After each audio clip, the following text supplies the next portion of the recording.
ദൈവത്തിൻ്റെ അതിപരിശുദ്ധമായ നാമം വാഴ്ത്തപ്പെടുമാറാകട്ടെ. ഈ അനുഗ്രഹിക്കപ്പെട്ട നല്ല പ്രഭാതത്തിനായി ദൈവത്തെ നന്ദിയോടെ സ്തുതിക്കുന്നു. വീണ്ടും ഒരു പ്രഭാതം ദൈവം ദാനമായി തന്നതിനായി ദൈവത്തെ നന്ദിയോടെ വാഴ്ത്തുന്നു. ആമേൻ. പ്രിയമുള്ളവരെ, ഒരു ദൈവവചനം വായിക്കുന്നു. കാൺമീൻ, നാം ദൈവമക്കൾ എന്ന് വിളിക്കപ്പെടുവാൻ പിതാവ് നമുക്ക് എത്ര വലിയ സ്നേഹം നൽകിയിരിക്കുന്നു. ആമേൻ. ഈ തിരുവചനത്താൽ ഒരു വാക്ക് പ്രാർത്ഥിക്കാം. പരിശുദ്ധനായ ദൈവമേ, സ്വർഗീയ പിതാവേ, അവിടുത്തെ പുത്രനായ യേശുവിൻ്റെ നാമത്തിൽ പ്രാർത്ഥിക്കുന്നു. ദൈവവചനം വായിച്ചു കേട്ടതുപോലെ നാം ദൈവമക്കളെന്ന് വിളിക്കപ്പെടുവാൻ ഇത്ര വലിയ ഭാഗ്യം തന്ന വലിയവനായ ദൈവത്തെ നന്ദിയോടെ സ്തുതിക്കുന്നു.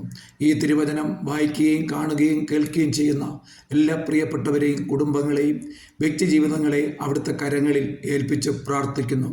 ഈ പകൽ കർത്താവെ, അവരായിരിക്കുന്ന അവസ്ഥകളിൽ, കർത്താവെ ആയിരിക്കുന്ന മേഖലകളിൽ, ആയിരിക്കുന്ന ഭവനങ്ങളിൽ, കർത്താവെ അവരായിരിക്കുന്ന തൊഴിലുകളിൽ കർത്താവിൻ്റെ കൃപയും സാന്നിധ്യം കൂടിയിരിക്കണമേ.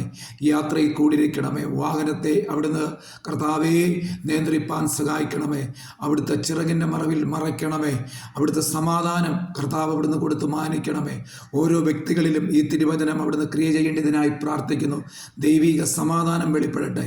യേശുവിൻ്റെ അടിപ്പിണറിലുള്ള സൗഖ്യവും സമാധാനവും യേശുവിൻ്റെ നാമത്തിലുണ്ടാകട്ടെ. പ്രാർത്ഥന കേട്ടതിനായി സ്തോത്രം. യേശുവിൻ നാമത്തിൽ ആമേൻ.